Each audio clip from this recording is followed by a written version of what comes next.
Allez, bonjour à tous, bienvenue une fois de plus sur mes comptes TikTok, Facebook et YouTube. Bien avant de rentrer dans le vif du sujet, je vais d'abord vous demander de partager massivement cette vidéo.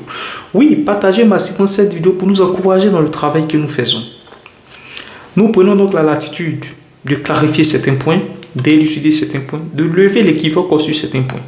Et aujourd'hui, nous allons traiter d'une thématique qui est très importante, qui part d'une simple rumeur, d'un simple effet banal, de simples spéculations qui tendent à rejeter la candidature du président Tidjane Thiam pour l'élection présidentielle de 2025.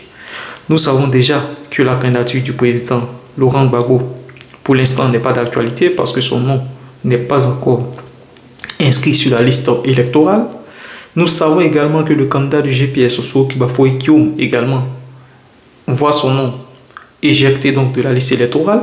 Et aujourd'hui, on a l'impression que le pouvoir RDR est en train de travailler sur une potentielle éjection de la candidature du président Tidjane Thiam. Car pour eux, certainement, Tidjane Thiam serait quand même un candidat de taille qui pourrait fragiliser le pouvoir RDR ou même lui faire perdre donc son fauteuil présidentiel.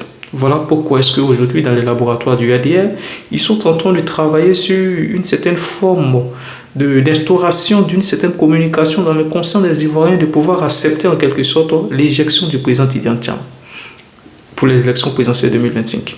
Donc, dans cette analyse que nous allons faire, nous allons battre en brèche cette spéculation, cette rumeur, sur la base même de la constitution ivoirienne. Vous savez, le premier prétexte qui avait été avancé ou mis en avant par les communicants du RDR, c'était sur donc, le droit de résidence continue en Côte d'Ivoire, inclus dans l'ancienne constitution de 2000. Oui, parce que la Côte d'Ivoire a connu 3 révisions constitutionnelles. La première révision date de 1959, la deuxième date de 1960, la troisième date de 2000 et la quatrième que nous avons tous, dont nous avons tous assisté date de 2016. Et en 2020, nous avons eu des amendements de la Constitution de 2016 qui vont nous permettre ici de comprendre un nombre de choses. Le premier prétexte, c'est quoi? Le premier prétexte tente à disqualifier le président Tidjane Thiam sur la base du droit de résidence continue sur le sol ivoirien. Et que dit donc l'ancienne Constitution de 2016? Nous allons donc voir ce que dit l'ancienne Constitution de 2016 par rapport à la fonction du président de la République ou par rapport même au processus électoral en Côte d'Ivoire. La Constitution, l'ancienne Constitution de 2016 d'ailleurs, mentionne ce fait. Le président de la République est le chef de l'État. Il incarne l'unité nationale. Il veille au respect de la Constitution. Il assume la continuité de l'État. Il est le garant de l'indépendance nationale, de l'intégrité du territoire, du respect des engagements internationaux. Voilà ce que dit l'article 34 de la Constitution de 2016, non révisé.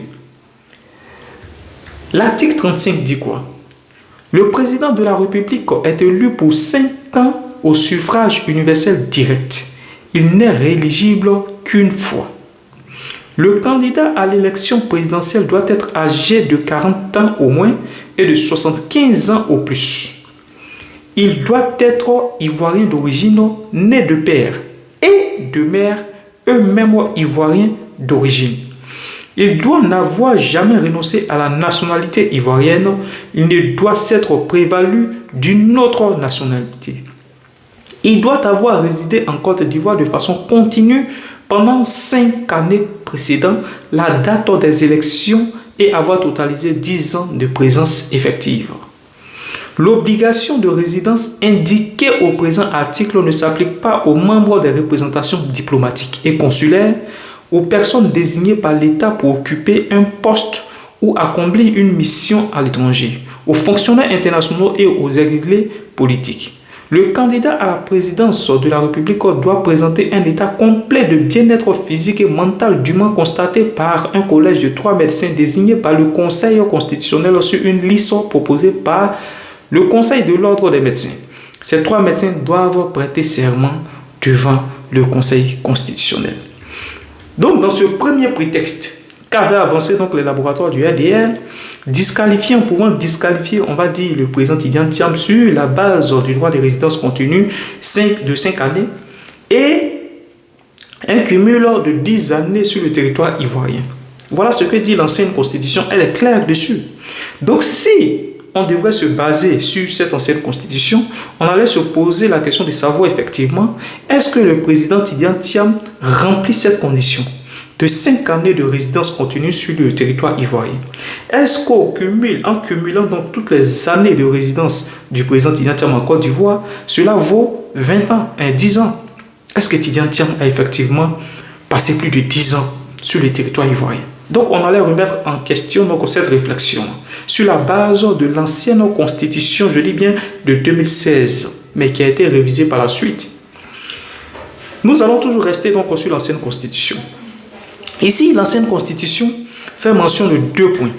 Le premier point déjà sur lequel je vais m'appesantir et qui ont certainement provoqué donc cette révision, c'est déjà la limitation de l'âge en ce qui concerne la fonction de la présidence de la République. On nous dit ici que le candidat à l'élection présidentielle doit être âgé de 40 ans. Donc il y a une limite qu'il doit avoir. Il doit être âgé de 40 ans au moins et de 75 ans au plus. Donc sur la base de cet élément déjà, on va même dire que l'ancienne constitution de 2016 disqualifie déjà le président Laurent Gbagbo et le président Alassane Ouattara. Et le deuxième point également qui disqualifierait certainement Alassane Ouattara et Laurent Gbagbo, c'est bien sûr les visites médicales, bien sûr l'attestation sur l'intégrité physique du président de la République. Ici, que nous dit l'ancienne constitution? L'ancienne constitution nous dit que le candidat à la présidence de la République doit présenter un état complet de bien-être physique et mental dûment constaté par un collège de 3 médecins désignés par le Conseil constitutionnel sur une liste proposée par le Conseil de l'ordre des médecins. Donc ici, en quelque sorte, on comprend que pour être président de la République en Côte d'Ivoire sur la base de l'ancienne constitution, il va falloir présenter un bilan de santé. Voilà pourquoi est-ce que je pense Guillaume Soro et même le président Laurent Gbagbo avaient comme ça dit que ce ne sont pas eux qui ont supprimé on va dire l'élément de bilan de santé dans la Constitution, mais c'est bien sûr la révision de la Constitution de 2016 qui a supprimé cet élément. Donc ici c'est clair.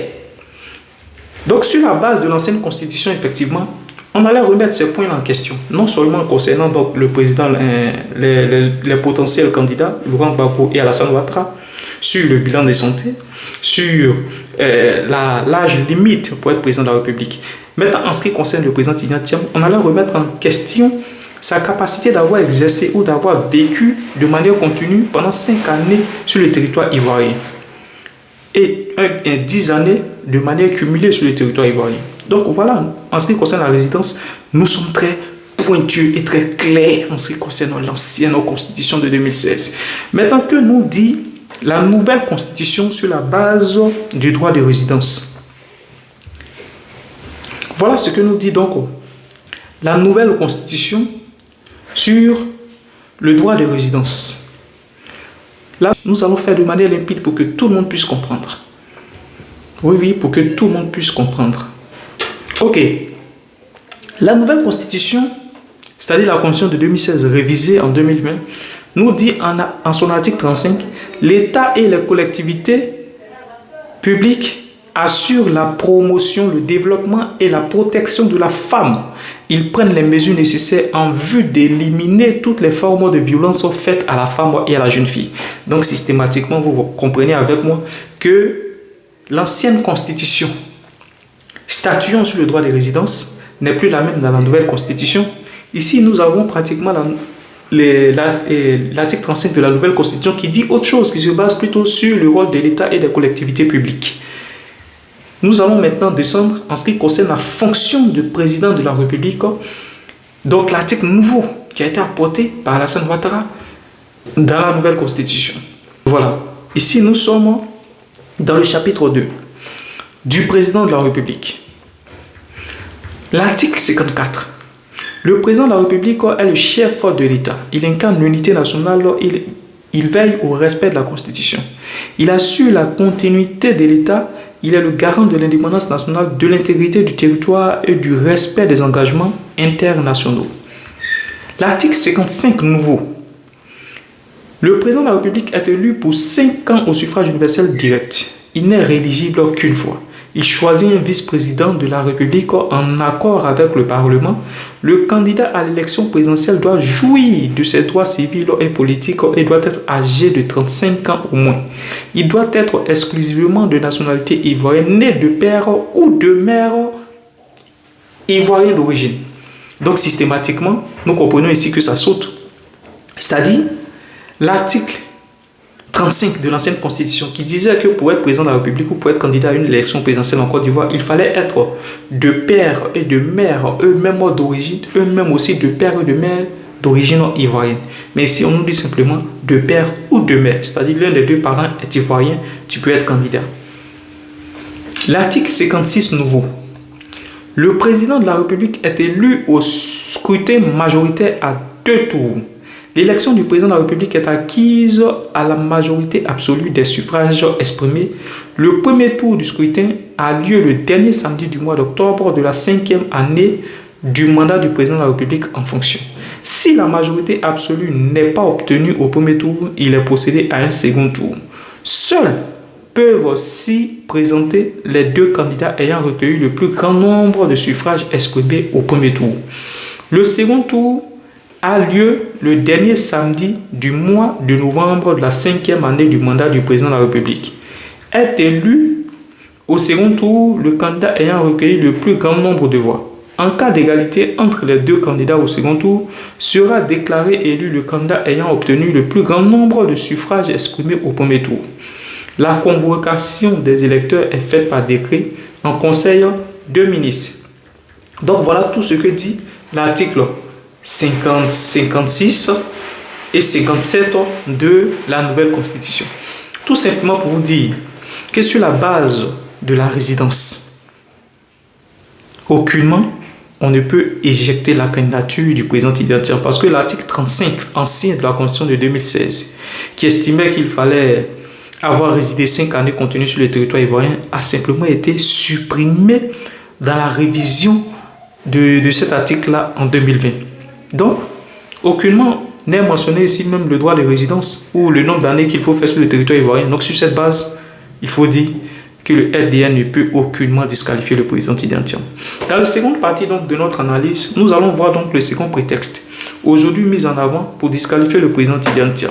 C'est donc dire sur la base de la binationalité, sur la base du fait que le président identitaire serait franco-ivoirien et que sur cette base, puisque l'ancienne constitution stipule qu'il faudrait être exclusivement ivoirien, nous allons donc voir cela dans la seconde partie.